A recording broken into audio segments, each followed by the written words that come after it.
sounds like a giant breathing? No. Or the Western tam-tam drums we write about in our compositions? No. Better yet, the sound of their father's heart as he was declared persona non grata in Kiambu? No. Correct. Almost correct.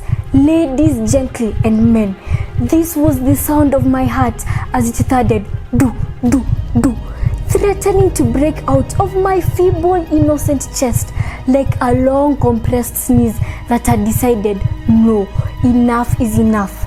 My palms, ladies, gently, and men, were sweaty. They were dripping sweat.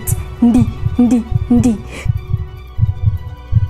Enough to irrigate our entire village in Kusiethuku sub-location. Hey, my stomach, out of nowhere, started roaring. Roar, roar, roar. Hey, at first, I thought it was our neighbor Wafula's posho mill. Then I remembered it was shut down last week after his friends visited and ate the entire stock as they waited for lunch.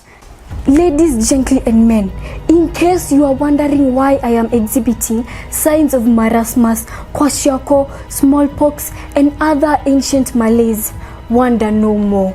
His Mightiness, Mr. Professor, had decided to release the long-awaited results just before Christmas, and everyone in our house, yani all the two of us, were as tensed as all the chickens in our neighbor Wafula's compound, who, by the sounds they were making this past week, knew that the holidays were with us.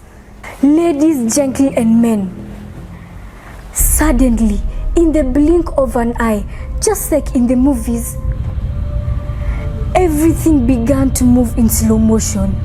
The SMS code for us to check the results ourselves was released.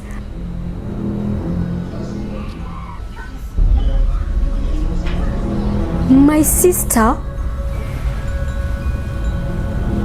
who was experiencing similar symptoms, keyed in the details. We both looked at each other, holding our collective breath. As if things could not get any slow motion, the phone light came on. Then came the sound of an incoming message.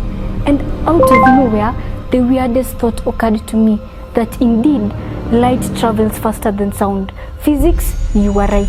Anyway, back to our slow motion results.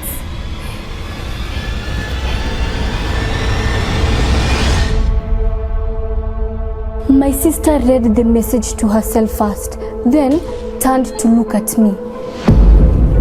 Still in slow motion.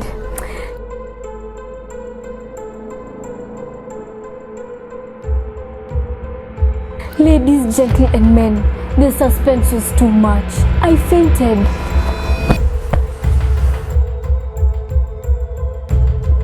I regained consciousness to my sister looking down on me with an amused face that's saying, "He, yani, una tense na results hadi hata si zako, ni zangu."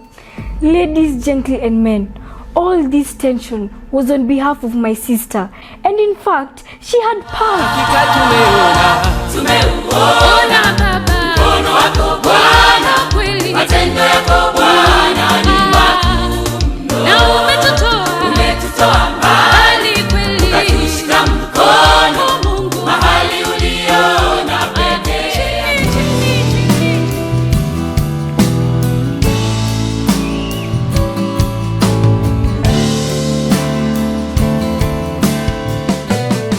Our parents were out of town on business, and in the spirit of celebration, allowed my sister and I to go out and celebrate. My sister called a taxi and off we went to the nearby mall where we will celebrate. Sisi how!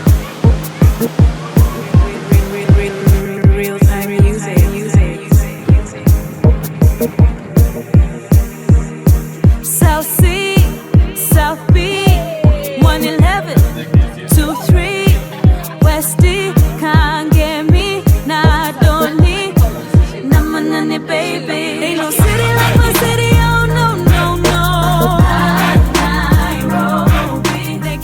drove out of the neighborhood and after a few minutes stopped outside a flashy restaurant that didn't look like it sold the chips and chicken we wanted.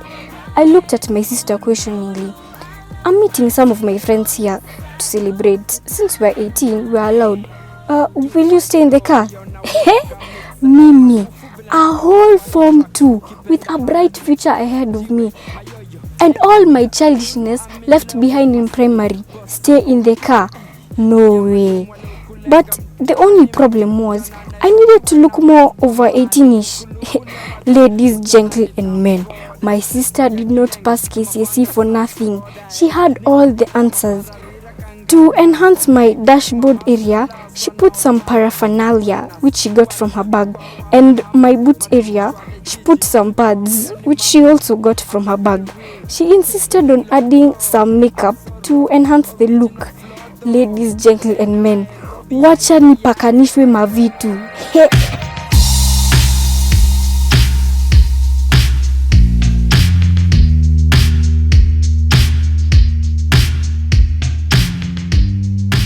I looked like a circus clown getting ready to perform. And after looking at myself in the mirror, I convinced myself that I looked like my auntie Wilbroda. We were ready to step out and into the club.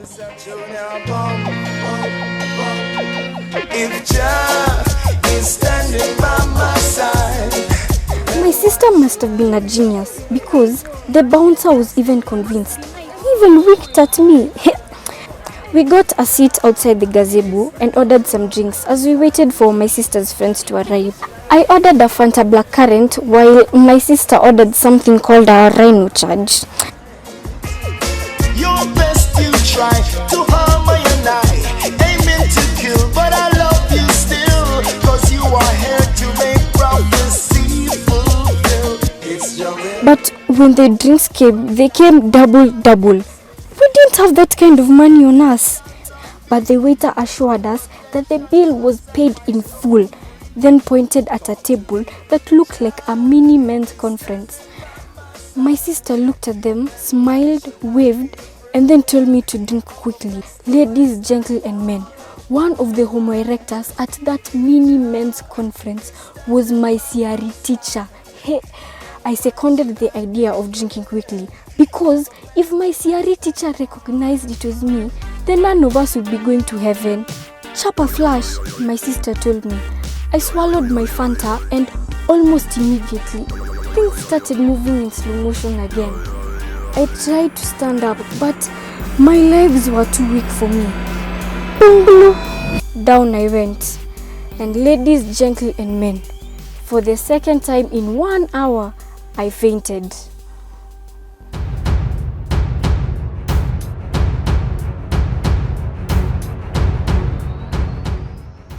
This time round, I regained consciousness in hospital alongside my sister.